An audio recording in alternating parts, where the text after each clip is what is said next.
Dari logika ateis, mualaf ini akhirnya menemukan Islam.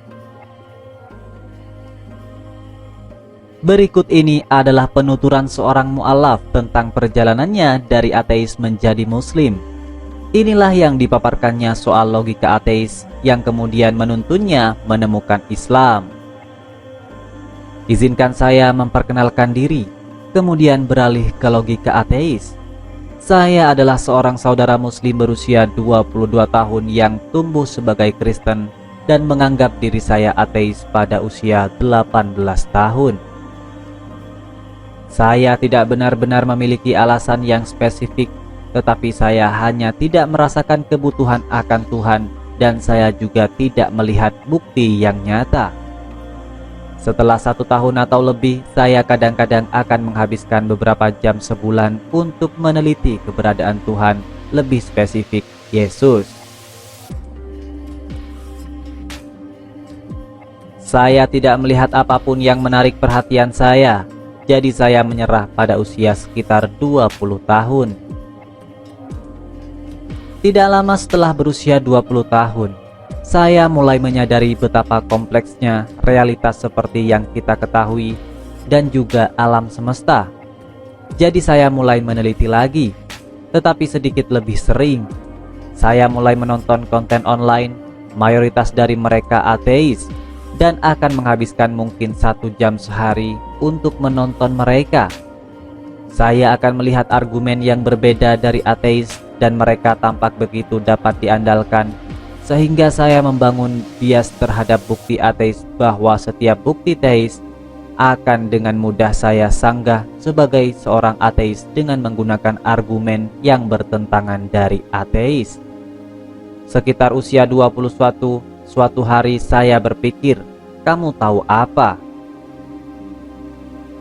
Saya memang tampak bias terhadap konten ateis. Saya akhirnya menyadari bahwa saya perlu mulai melihat sisi yang berlawanan, yaitu dari sudut pandang teis.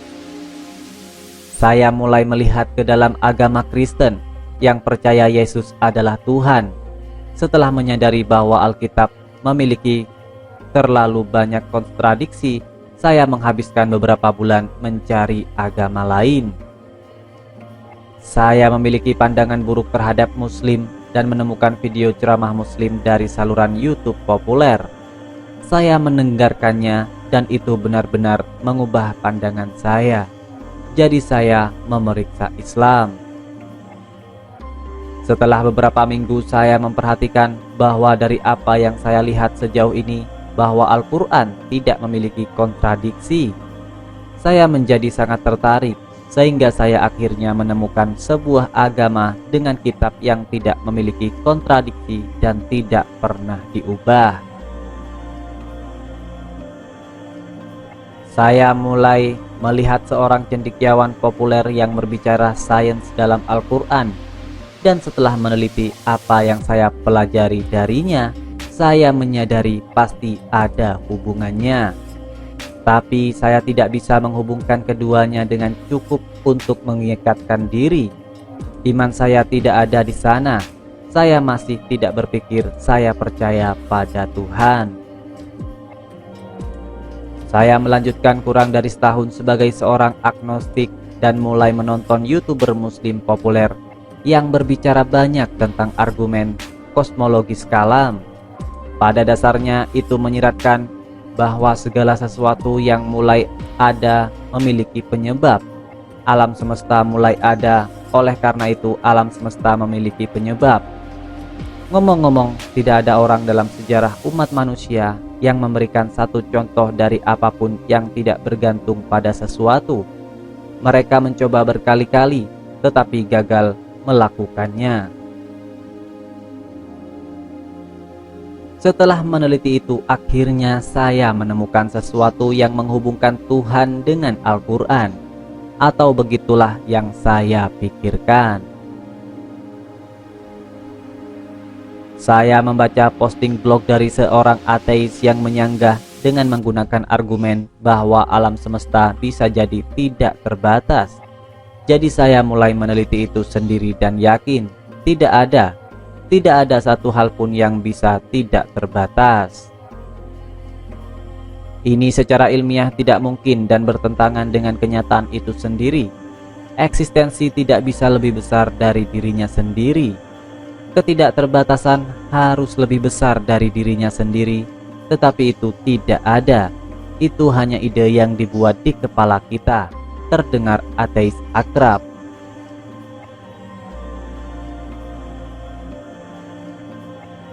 Jadi kita memiliki alam semesta yang memiliki sebab, yang tidak mungkin tidak terbatas, yang bergantung pada sesuatu yang tidak memiliki ruang, tanpa batas waktu, tidak material, semua kuat dan pribadi yang terdengar seperti Tuhan bagi saya. Hal itu menarik perhatian saya, dan saya mulai meneliti keajaiban ilmiah dalam Al-Quran, di mana ia memiliki kelimpahan yang sangat besar, dan saya heran. Saya menyaksikan banyak sekali debat online hanya untuk tidak pernah melihat Muslim gagal. Dia selalu punya jawaban langsung dari Al-Quran. Akhirnya saya menemukan jawaban saya. Mari akhiri dengan beberapa catatan untuk menemukan Tuhan. Anda harus berpikiran terbuka, mencari kebenaran, benar-benar jujur pada diri sendiri dan terbuka untuk membuang apa yang Anda inginkan untuk itu. Ingat bagaimana saya menyebutkan bahwa ateis cenderung meneliti data dari ateis dan hanya ateis. Mayoritas ateis hanya melihat data bias ateis. Dalam hal ini Anda mendapatkan setengah dari cerita. Data yang mereka dapatkan dari ateis lain lebih dari tidak selalu cenderung berasal dari ateis lain. Mereka cenderung bias karena alasan mereka sendiri yang hanya diketahui oleh Allah, tetapi mudah untuk berasumsi bahwa melihat konten dari hasil yang Anda inginkan membuat Anda bisa. Mari gunakan sebuah contoh. Jika seorang ateis suka pergi ke klub, minum alkohol, hidup secara umum dengan gaya hidup yang jika Tuhan itu benar, maka ateis harus menyerah atau menanggung akibatnya. Mudah untuk tertarik pada gaya hidup yang mereka sukai. Ini merugikan untuk menemukan kebenaran.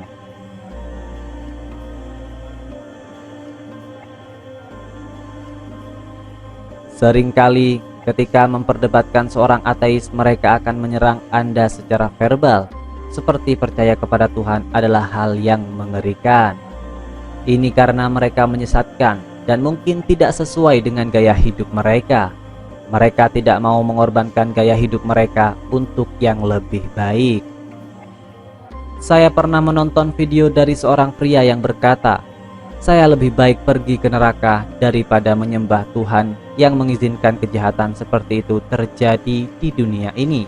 Tetapi mereka tidak dapat memahami bahwa jika Anda memahami semua yang Tuhan lakukan, Dia bukanlah Tuhan. Ingat, Tuhan tahu yang terbaik. Jadi saya akan mengakhiri ini. Milikilah pikiran terbuka dan biarkan diri Anda mengorbankan gaya hidup Anda yang tidak begitu baik untuk yang lebih baik. Mari kita luruskan ini. Tuhan itu nyata, dan itu hal terpenting yang ada. Tidak ada di kehidupan yang lebih penting daripada mengikuti Tuhan. Ini bukan untuk stereotip ateis. Banyak ateis adalah orang baik dan akan mengulurkan tangan membantu siapapun. Tapi dari pengalaman saya, inilah yang saya amati, terutama dari orang-orang yang sangat menelitinya. Mereka cenderung lebih bias. Beberapa ateis akan berusaha keras dan mencoba mengeluarkan setiap argumen yang mereka bisa. Mereka akan membiarkan bukti masuk melalui satu telinga dan keluar yang lain. Tidak harus terlalu rumit. Anda tidak perlu 1 juta argumen. Hanya perlu beberapa yang bagus. Semoga Allah membimbing semua orang ke jalan yang lurus. Salam.